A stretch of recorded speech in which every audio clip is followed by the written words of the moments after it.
출애굽기 40장 34절부터 38절의 말씀입니다.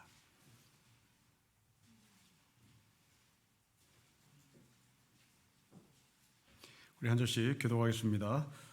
구름이 회막에 덮이고 여호와의 영광이 성막에 충만하매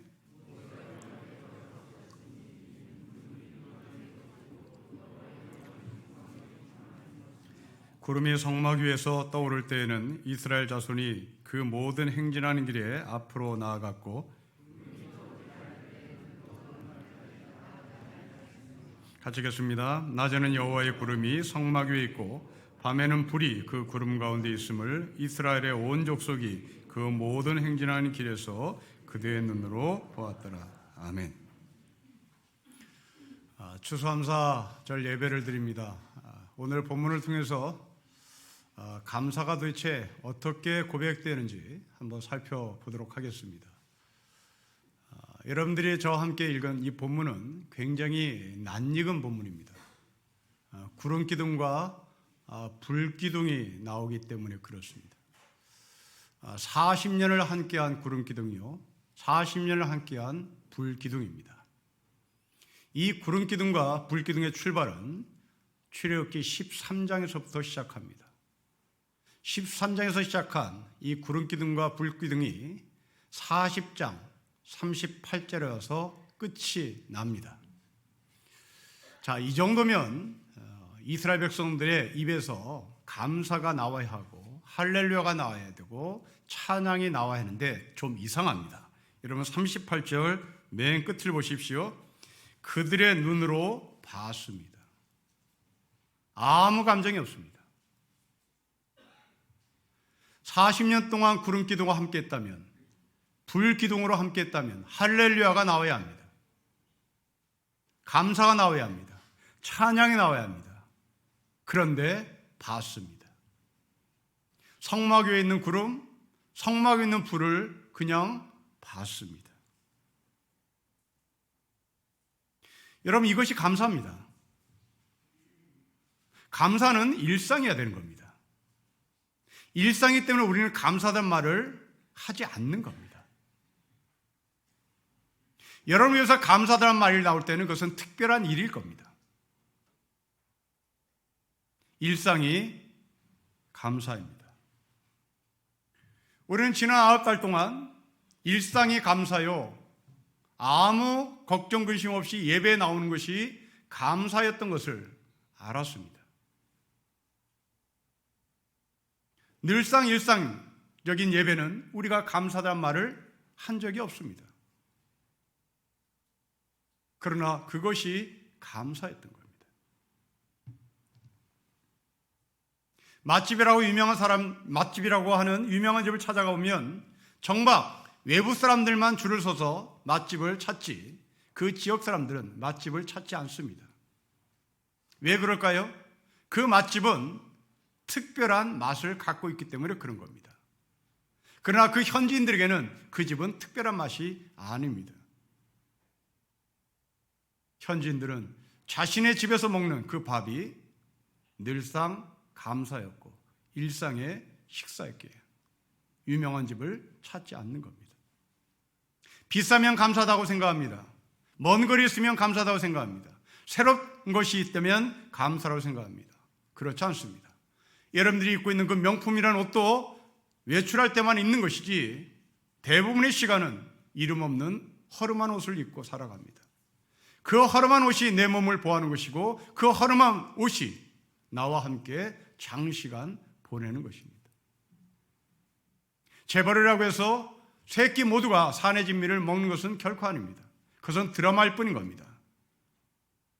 재벌들도 우리처럼 그냥 한 끼 한 끼 보통 식사를 하면서 살아갑니다. 아침에 눈을 뜨는 것이 일상이었고 그 일상은 감사였습니다. 기적이 반복되면 일상입니다. 해가 뜨는 것은 기적입니다. 그러나 그 기적이 반복되고 반복됐기에 우리는 일상이라고 말하는 것입니다. 숨을 쉬는 것은 기적입니다. 그러나 그 숨을 우리는 한 번도 놓쳐본 적이 없기에 우리는 그것을 기적이라고 말하지 않고 일상이라고 말하는 겁니다. 코로나 바이러스가 순간적으로 사라져서 우리는 일상의 기적을 회복했으면 좋겠습니다. 그 일상의 기적은 코로나 바이러스가 없는 세상, 그 일상의 기적은 우리가 아무 갈등, 어려움, 고통 없이 예배당에 나와서 예배를 드리는 바로 그 기적, 그것은 감사인 것입니다. 40년을 함께 살아온 남편, 그 남편을 향하여 감사하다고 말하는 것은 좀 이상한 사람입니다. 그 감사는 입에 발린 것이 아니라 밑에 깔린 것입니다. 40년 동안 이스라엘 백성들은 하나님 앞에 감사하며 살지 않습니다. 그 감사를 밑에 깔고 살아갑니다. 40년 동안 구름 기둥과 불 기둥으로 함께 하신 그 하나님을 바라보며 이스라엘 백성들은 그냥 덤덤합니다. 감사하다고 호들갑 떨지 않습니다. 감사하다고 외치지 않습니다. 그냥 그 구름 기둥과 불 기둥을 볼 뿐입니다. 40년 함께 살아온 나의 남편, 나의 아내, 그저 볼 뿐입니다. 머리를 쓰다듬지 않습니다. 손도 잡지 않습니다. 그냥 그렇습니다. 그게 감사인 겁니다. 오늘 본문을 좀 더 깊이 들어가 보도록 하겠습니다. 여러분 34절과 35절을 우리 같이 읽겠습니다. 시작. 구름이 회막에 덮이고 여호와의 영광이 성막에 충만하며 모세가 회막에 들어갈 수 없었으니 이는 구름이 회막 위에 덮이고 여호와의 영광이 성막에 충만했습니다. 여러분 일상이 감사했다면 또 하나의 감사가 있습니다. 그것은 하나님과 함께함입니다. 여러분 이 말씀을 이해하려면 처음으로 구름기둥과 불기둥이 나타난 출애굽기 13장으로 돌아가 봐야 할 것입니다. 여러분 우리가 알고 있는 것처럼 이스라엘 백성들은 홍해바다를 건너 광야로 나왔습니다. 그 광야로 나왔을 때 구름기둥과 불기둥을 경험합니다. 그 구름과 불기둥은 40년을 함께합니다. 40년을 함께하며 이스라엘 백성들을 이동합니다. 가나안을 향해서 이동합니다. 이 구름기둥과 불기둥은 두 가지 의미를 갖고 있단 말입니다. 이스라엘 백성들을 보호할 뿐만 아니라 이스라엘 백성들을 방향을 제대로 정해 하나님은 적과 꿀이 흐르는 가나안 땅으로 행진시키고 이동시키고 방향을 잡는다는 말입니다. 그런데 저는 설교를 준비하면 만일 하나님이 애굽에서 히브리 노예의 삶을 살고 있었던 그 히브리 노예들에게 구름기둥을 불기둥을 주셨다면 과연 히브리 노예들은 기뻐했을까? 과연 이 구름기둥과 불기둥을 보고 누가 기뻐했을까라고 생각을 해봅니다. 여러분, 지금 이 시대의 구름기둥, 이 시대의 불기둥이라면 에어컨을 말하겠지요. 전기를 말하겠지요. 히브리 노예들에게 에어컨이 터졌습니다. 히브리 노예들에게 전기불이 들어왔습니다. 그 히브리 노예들은 구름기둥을 보고 불기둥을 보고 애굽의 치하에서 바로의 치하에서 과연 기뻐했을까요? 그렇지 않을 겁니다. 가장 기뻐했던 사람은 바로였을 것입니다. 이 바로가 에어컨을 설치합니다. 이 바로가 전기를 설치합니다. 왜? 노동시간 연장, 밤샘 노동. 이것이 바로가 바라는 구름기둥이었고 불기둥이었을 것입니다.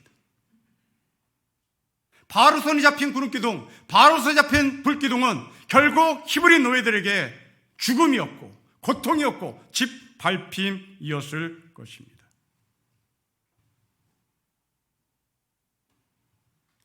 지난 11일은 전태일 청년이라는 청년이 하루라도 쉬게 해달라고 외치며 노동법을 들고 분신 자살한 50년이 되는 날입니다.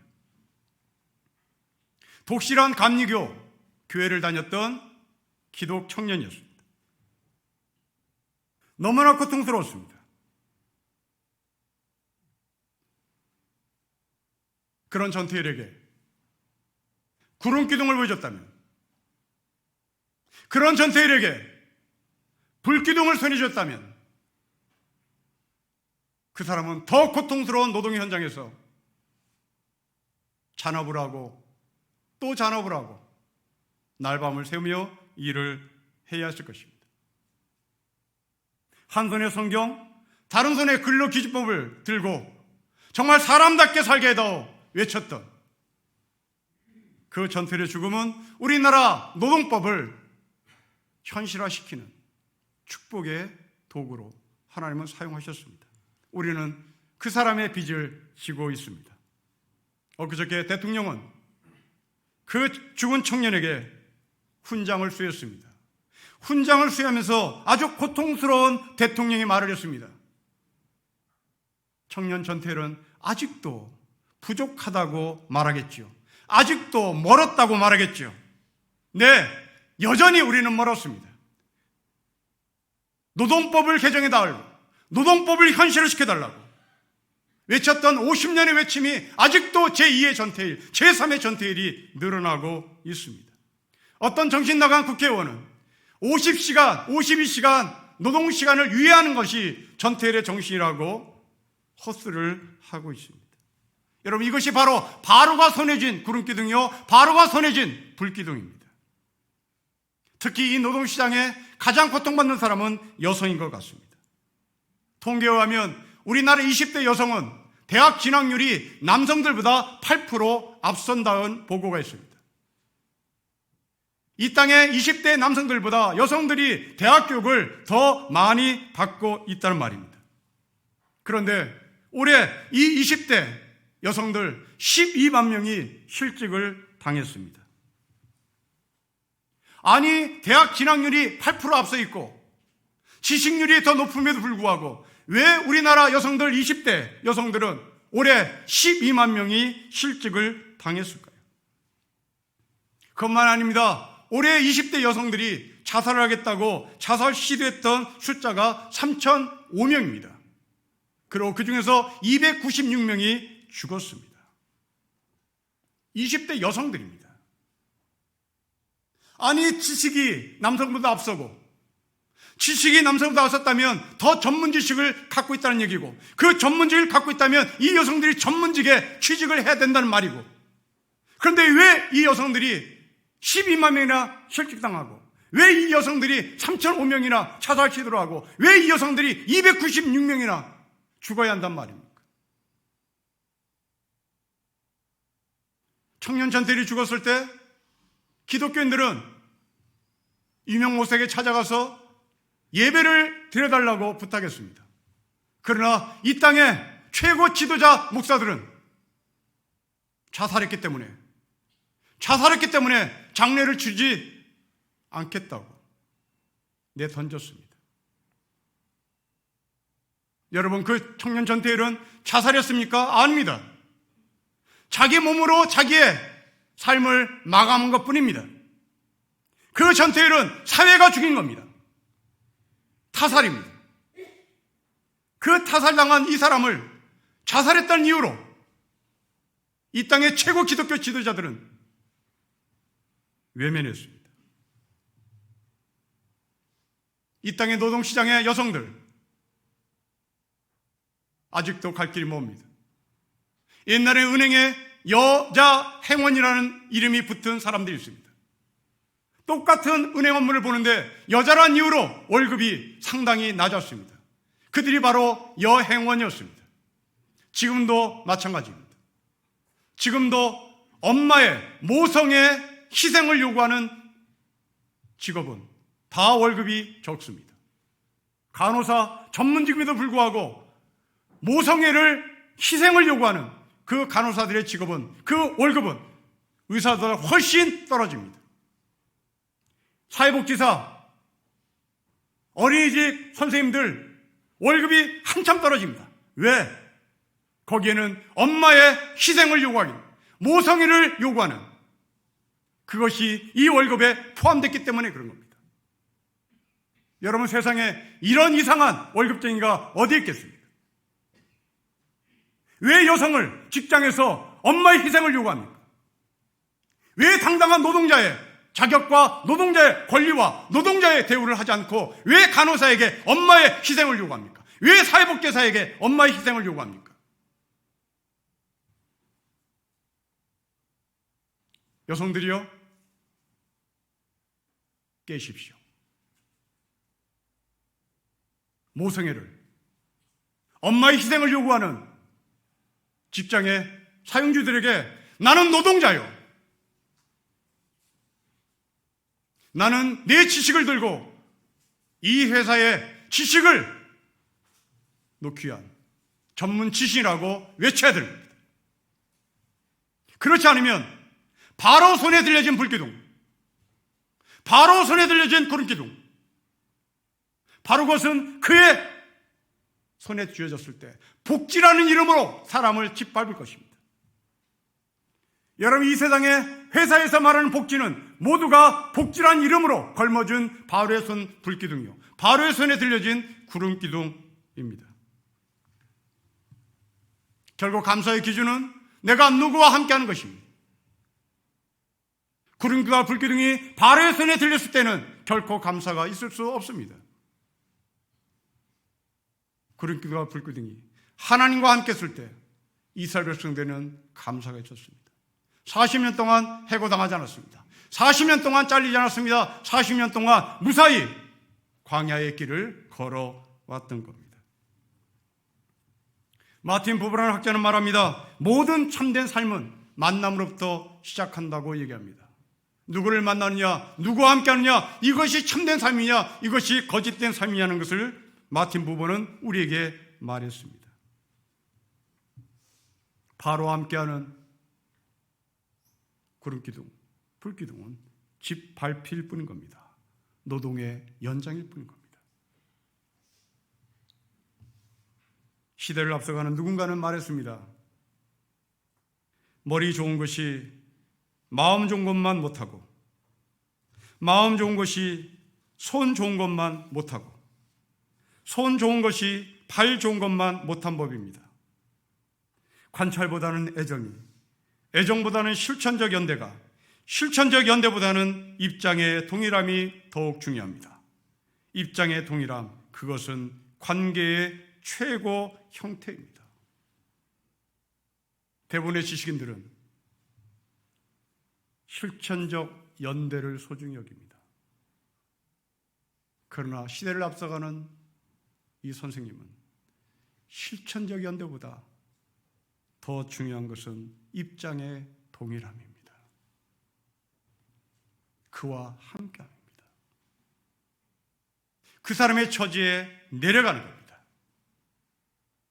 하나님은 바로의 입장에서 이스라엘 백성들에게 구름기둥과 불기둥을 주지 않았습니다. 바로는 그것을 사용해서 짓밟는다는 것을 알았기 때문입니다. 하나님은 이스라엘 백성들을 자유케 해서 노예 상태에서 구름기둥과 불기둥을 준 것이 아니라 광야로 나와 해방시킨 후에, 자유인으로 만든 후에 에어컨을 줬고 전기를 줬던 겁니다. 이러면서 이스라엘 백성들은 가장 큰 축복받은 사람이요, 감사하는 삶을 누릴 수 있는 사람이었습니다. 사랑하는 성도 여러분, 우리는 지금 애굽에 있지 않습니다. 우리는 불편한 광야에 있습니다. 우리는 애굽에 바로가 손에 들고 있는 구름기둥과 불기둥 밑에 있지 않습니다. 우리는 광야에 자연으로 나와 구원받은 하늘의 백성으로서 하나님이 함께 하시는 구름기둥과 불기둥에 있습니다. 그렇다면 어떤 누구도 우리를 해할 수 없습니다. 사도 바울은 로마서 8장에서 하나님이 나와 함께 하시면 누가 우리를 대적하겠느냐고 외쳤습니다. 그렇습니다. 우리가 노예 상태일 때, 그리고 바로가 손에 구름기둥과 불기둥을 쥐고 있을 때, 그 구름기둥과 불기둥은 무서운, 나를 죽이는, 나를 넘어뜨리는 도구가 되겠으나, 이제 하나님이 나와 함께 하시면, 하나님이 함께 하시는 구름기둥과 불기둥이면 어떤 누구도 우리를 해할 수 없다는 말입니다. 연약함을 걱정하기보다 누구와 함께하고 있느냐를 보시기를 바랍니다. 여러분이 제 아무리 강하다 할지라도 바로와 함께하면 바로는 그 강함을 빼앗을 뿐인 겁니다. 여러분이 연약할 때 바로와 함께하면 여러분들을 무시하고 더 짓밟을 것입니다. 연약해도 강해도 하나님이 함께 하시면 어떤 누가 우리를 대적할 수 있겠냐고 외쳤던 이 사도 바울의 외침은 바로 우리의 것이 되어야 할 것입니다. 10개월 동안 버티고 버티신 여러분, 지하철을 타고 출퇴근하면서 남에게 해를 끼칠까 노심초사하며 말을 삼가하고 그냥 침묵하고 집으로 돌아오고 출근했던 여러분, 친구들을 만나서 마음껏 횃불을 풀고 싶지만 옆 사람의 해가 갈까봐 또 조신조신 이야기를 했던 여러분, 우리는 그렇게 10개월 동안 연약했습니다. 우리는 늘 조심했습니다. 그때 하나님은 우리에게 바울에게 하신 말씀을 기억하도록 만드는 것 같습니다. 하나님이 우리와 함께 하시면 누가 우리를 딴지를 걸겠는가? 누가 우리의 브레이크를 걸겠는가? 누가 우리를 넘어뜨리겠는가? 강하다고 강한 것이 아니라 하나님과 함께함이 진정으로 강한 것입니다. 밤이 되면 이 추위를 어떻게 견딜까? 낮이 되면 이 더위를 어떻게 견딜까? 하나님은 그 모든 걱정과 근심을 아시고 내가 함께한다. 내가 너에게 구름 기둥으로 함께하고 내가 너에게 불기둥으로 함께한다고 말씀하셨습니다. 여러분 어느 곳에 계시든지 하나님이 함께하셨음을 인정하고 이 하나님을 기억했으면 좋겠습니다. 그러나 이것만이 아닙니다.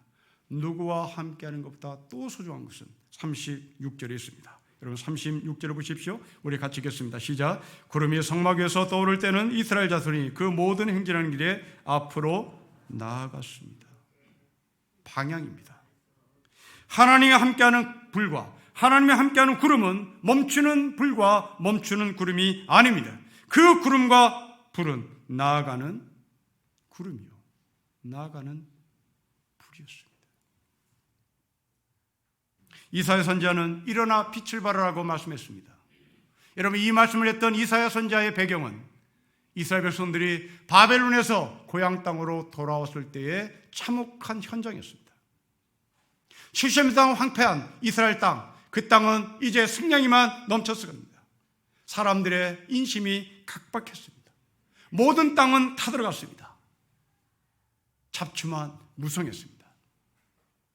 이때 하나님 이사야 선지자가 말합니다. 일어나 빛을 발하라. 여기서 일어나 빛을 발하는 것은 그 상황 속에서 좌절과 절망하지 말고 방향성을 제대로 잡아라. 바로 그 말입니다. 코로나 바이러스로 모든 인심이 각박해졌습니다. 그렇다고 우리도 같이 각박해질 이유는 없습니다. 이사야 선지자가 말씀하신 것처럼 일어나 빛을 발하세요. 일어나 빛을 발하세요. 방향을 제대로 설정하세요. 방향을 제대로 설정하고 좌절하고 절망하고 메마르고 각박한 인심들, 그들이 방향을 바라보고 오도록 하세요라는 외침입니다. 그렇습니다. 이 땅에 하늘의 백성으로 부름받은 우리는 일어나 빛을 발하는 사람이고 일어나 빛을 발해서 향도의 삶을 사는 것이고 길을 안내는 사람이고 이 땅에 내비게이션의 역할을 감당해야 하는 겁니다. 하나님은 아브라함을 부르셨습니다. 그리고 말씀합니다. 땅에 사는 모든 민족이 너로 말미암아 복을 받을 것이라 말합니다. 여기서 너로 말미암아 복을 받을 것이라는 것은 바로 너의 방향성이 제대로 됐을 때 열방의 모든 사람들이 복을 받을 것이란 말입니다. 사랑하는 성도 여러분, 방향을 잃은 사람들에게 복의 기준이 되는 아브라함의 영성이 저와 여러분에게 있었으면 좋겠습니다. 여러분 자녀들에게 복이 있으라 라고 말하는 그 복은 바로 여러분들이 어디 방향을 설정하고 가느냐에 따라 이것이 하늘의 복이 될지 썩은 복이 될지 결론이 나는 것입니다. 우리는 복덩이입니다. 우리는 하나님께서 부르신 복덩어리들입니다. 그렇다면 우리 자녀들은 복덩어리는 우리의 삶의 방향을 보고 그들이 복된 자리로 와야 할 것입니다. 출애굽기 10장은 이스라엘 자손이 사는 곳에 어느 곳에서나 빛이 있었다고 기록합니다. 향도의 삶을 삽니다. 안내자의 삶을 삽니다. 내비게이션의 삶을 삽니다. 나침판의 삶을 삽니다. 홍길동전을 썼던 허균이 인간에 의해서 세 종류로 구분합니다. 첫째, 원민입니다. 세상만 탓하는 사람을 말합니다. 둘째, 항민입니다. 현실을 수용하고 이게 내 팔자거니 하고 운명론에 빠진 사람을 말합니다. 세 번째, 호민입니다. 변혁을 모색하고 앞으로 나아가려는 사람입니다. 애굽에서 종사하는 히브리 노예들, 그들에게 구름기둥과 불기둥이 내려졌다면 그 바로에 취해서 이들은 분명 원망의 하나님을 외쳤을 것입니다. 아니 그러다가 이제 풀에 죽어, 이것이 내 팔자겠거니 하고 주저앉은 항민의 삶을 살 것이었습니다. 그러나 하나님은 이스라엘 백성들을 광야로 끌어내 호민의 삶을 살게 하셨습니다. 변혁의 삶을 살게 하셨습니다. 노예의 삶을 떨치고 자유인의 삶을 살도록 하나님은 축복하셨습니다. 그 자유인의 삶을 40년 동안 경험하며 앞으로 전진했습니다. 우리는 지난 10개월 동안 여러 분야에서 부끄러운 민낯을 보았습니다. 가장 부끄러운 민낯은 당연히 미국이라는 나라일 것입니다. 사회 시스템이 저 정도로 허술할까 싶을 정도로 무너진 것을 우리는 봅니다. 저 1등 국가 국민들이 저 정도로 상식이 없나 의아할 정도로 그들은 상식이 없었습니다. 급기야 한 나라의 대통령, 아니 이 세계 경찰 국가의 최고의 대통령이 선거에 불복하는 민낯도 보고 있습니다. 왜 그렇습니까? 방향을 제대로 잡지 못했기 때문입니다. 방향을 잡지 못했기에 하루에도 수십만 명의 코로나 바이러스 환자가 발생하는 겁니다. 한국교회는 어떻습니까? 말하지 않아도 우리는 다 알고 있습니다. 부끄럽습니다. 왜 그렇습니까? 방향을 제대로 잡지 못했기 때문입니다. 저는 그 방향을 한국교회 목회 시스템에서 찾습니다. 한국교회 90% 이상의 목회 시스템은 관리 시스템입니다. 교회는 교인들을 관리하는 시스템으로 정착되어 있습니다. 마치 바로가 히브리 노예들을 관리하는 것처럼 목사는 교회 교인들을 관리하는 것이 목회라고 착각을 합니다. 그러기에 목사는 성도들을 잡아두기 위하여 교회를 안락하게 만듭니다. 교회를 최고의 시설을 만듭니다. 최고의 프로그램을 끌어들입니다. 그래야 관리할 수 있기 때문입니다. 호텔 같은 교회, 카페가 넘치는 교회, 그 카페의 분위기에 아주 아름다운 음악이 흘러나오는 교회, 바로 그렇게 관리 시스템을 만드는 것입니다. 그런데 놀랍게도 코로나 바이러스가 이것을 모든 걸 차단시켰습니다. 오고 싶어도 못 왔습니다. 이제 다 도망갔습니다. 다 없어졌습니다. 여러분, 예수님은 관리 시스템의 목회자가 아닙니다. 예수님은 목자입니다. 그 목자신 예수님은 광야에 양들을 풀어놓습니다. 그 광야에 풀어진 양들 가운데 도망가는 양도 있습니다. 그 도망가는 양을 찾아가는 목자이지 그 도망가는 양을 못 도망가게 관리하는 목사가 아니었단 말입니다. 관리 시스템의 교회, 관리 시스템을 하려고 하는 목사, 그 교회들은 지금 주먹이에 잡힌 모래알처럼 술술 빠져나가고 있습니다. 하나님 앞에 바로 서게 만든 교회, 각자 하나님 앞에 바로 서도록 촉구한 교회, 그들은 코로나 바이러스하고 아무 상관없이 있는 곳에서 하나님 앞에 바로 서고 있는 겁니다. 방향성이 제대로 잡혔기 때문입니다. 지난달 새벽기도 시간에 우리는 예레미야서를 묵상했습니다. 예레미야서 29장에 보면 정말 충격적인 이야기가 나옵니다. 예레미야가 바벨론에 포로 잡혀있는 이스라엘 백성들에게 쓴 편지 내용 때문입니다. 당시 이 편지를 썼던 예레미야는 이스라엘에 남아있었던 사람입니다.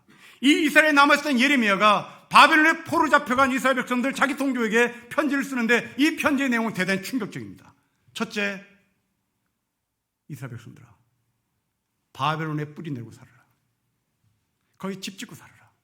거기서 농사 짓고 살아라. 두 번째, 이스라엘 백성들아, 바벨론에서 결혼해라. 결혼하고 애 낳고 살아라.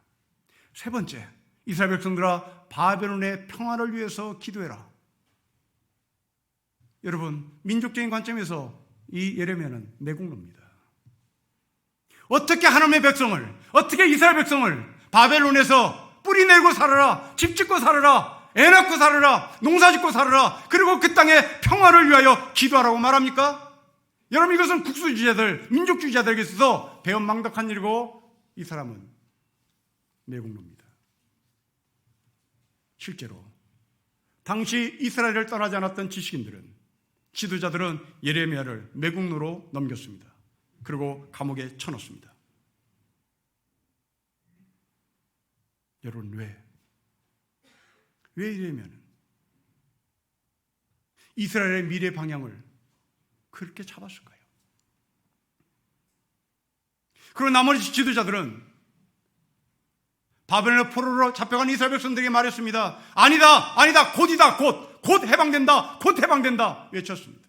그러니 바벨론에서 결혼하지 말아라, 바벨론에서 집사하지 말아라, 바벨론을 멸망하라 기도해라, 우리는 곧 온다 라고 외쳤습니다. 여러분, 예레미야는 먼 미래를 봤던 것입니다. 짧은 소견으로 세상을 판단하지 않았습니다. 길게 갈 것이다. 내일을 준비해라. 바벨론에서 하나님의 백성을 만들어내라. 하나님의 때를 기다리자고 외쳤습니다. 비록 남의 땅에 살고 있다 할지라도 애를 낳고 살아남아야 한다. 자폭해서는 안 된다. 스스로 포기해서는 안 된다. 끝까지 버텨야 한다. 이것이 예레미야가 이스라엘 백성들을 향한 방향이었습니다. 예수님께서 하늘로 승천하시면서 하신 말씀을 기억해 보십시오. 예수님은 교회에 머물라고 말하지 않습니다. 성도들아, 너희들은 세상으로 가라고 말합니다. 방향입니다. 우리는 교회에서 놀 사람이 아닙니다. 우리는 교회에서 시간 허송 세월 보내서는 안 됩니다. 우리는 세상으로 갈 사람입니다. 감사는 내가 누구와 함께하는 것이고, 또 감사는 내가 어디에 방향을 설정하고 걸어가느냐가 바로 감사의 내용입니다. 호모 비아토라는 말이 있습니다. 여행하는 인간이란 말입니다. 이 여행하는 인간이라는 이 단어를 의미를 살려서 번역하면 당신이 머문 그 자리에서 세상을 보는 그 시선은 항상 달라진다는 말입니다. 노예 자리에서 바라보는 구름기둥과 불기둥, 자유인의 관점에서 바라보는 구름기둥과 불기둥은 전혀 다른 겁니다. 우리는 아프가니스탄이라는 나라를 굉장히 허접한 나라로 취급합니다. 그러나 그 나라 절대 그런 나라 아니었습니다. 이 나라에도 정말 수준 높은 문학들, 철학들이 있었습니다. 지금부터 700년 전에 있었던 문헌 하나를 소개하겠습니다. 13세기의 글입니다. 제목이 울부짖음이 힘의 원천이라는 제목을 달고 있습니다. 작은 울음소리에도 어머니는 늘 함께합니다. 신은 어린아이와 당신의 배고픔을 창조하셨습니다. 우세요. 울면 우유가 나옵니다. 우세요. 아플 때 멍청하게 있거나 침묵하지 마세요. 슬퍼하세요. 그래서 그 우유가 당신의 몸속으로 흐르게 하세요. 살겠다는 방향, 살아있다는 방향. 아무리 힘들어도 울면 우유가 나오니 우세요. 슬퍼하세요.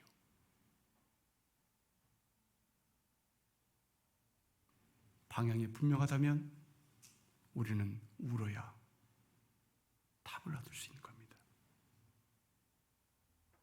시편 기자는 이미 구약시대에 울면서 씨를 뿌리는 자라고 말을 했습니다. 그 울면서 씨를 뿌린 자는 기쁨으로 단을 거두며 올 것이라고 말씀했습니다. 여러분, 논리가 맞지 않습니다. 어떻게 그 황폐한, 메마른, 각박한 그 땅에 눈물 한 방울 떨어진다고 해서 열매를 맺을 수 있겠습니까? 그건 중과 부적입니다. 안 되는 겁니다. 그러나 이 시편 기자는 울었습니다.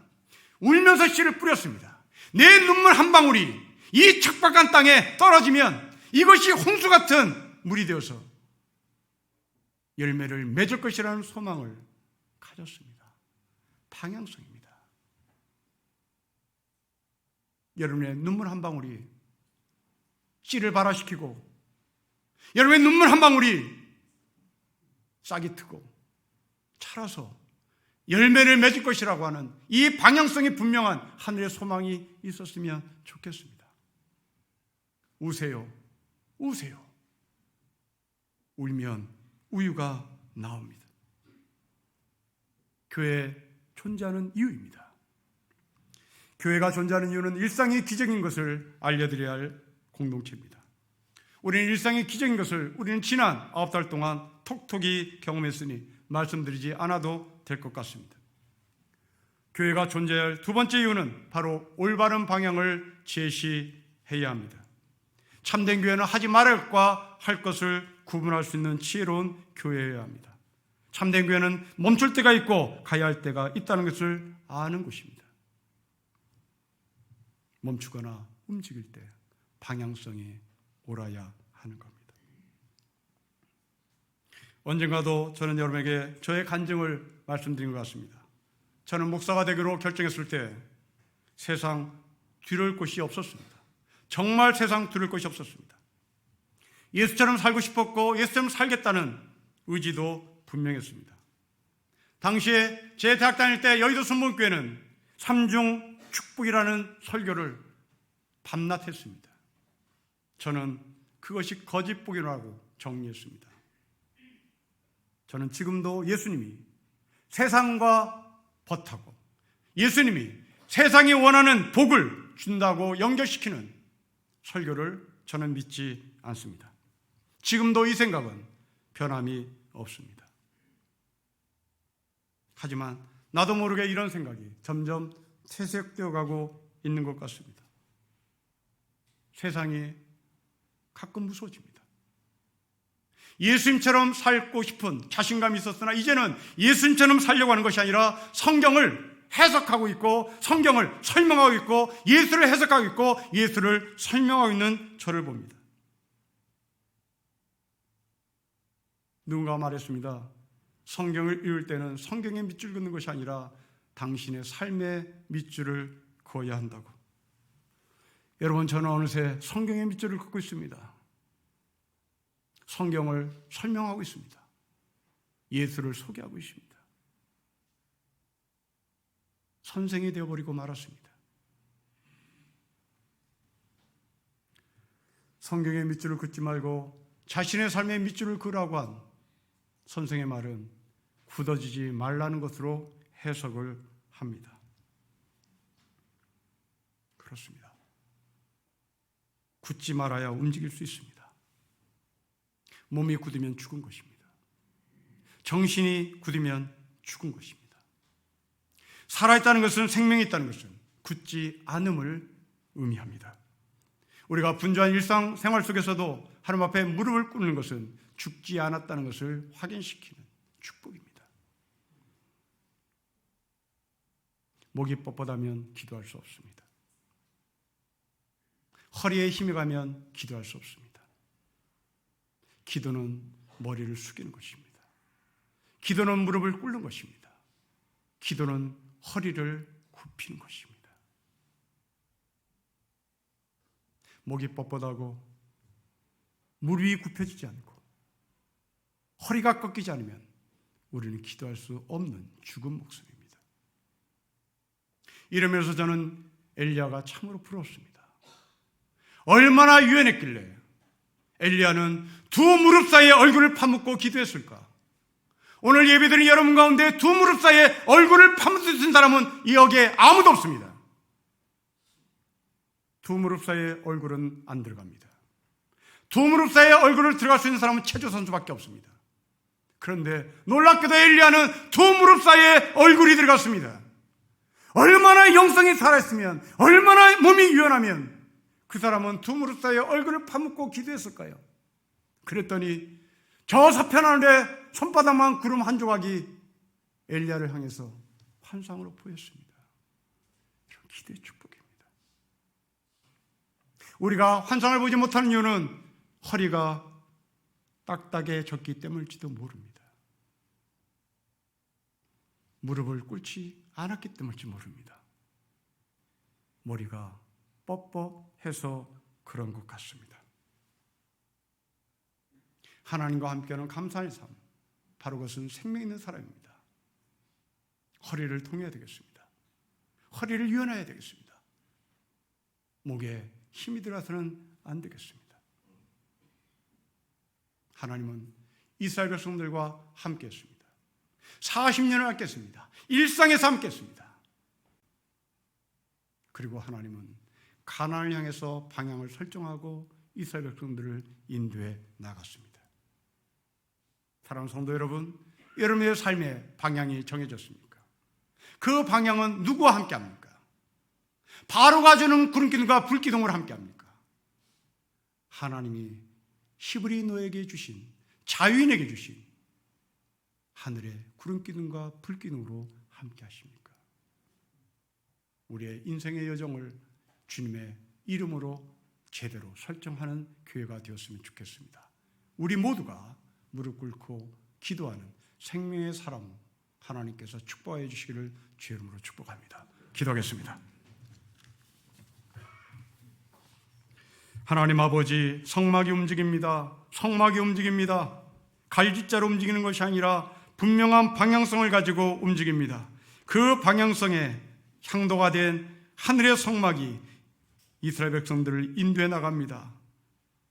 나의 빛이신 아버지 하나님, 우리에게도 그 빛을 보이셔서, 그 올바른 빛을 보이셔서 인생의 방향을 제대로 잡고 생명의 인생을 살게 하여 주십시오. 주 예수 그리스도의 이름으로 기도합니다. 아멘.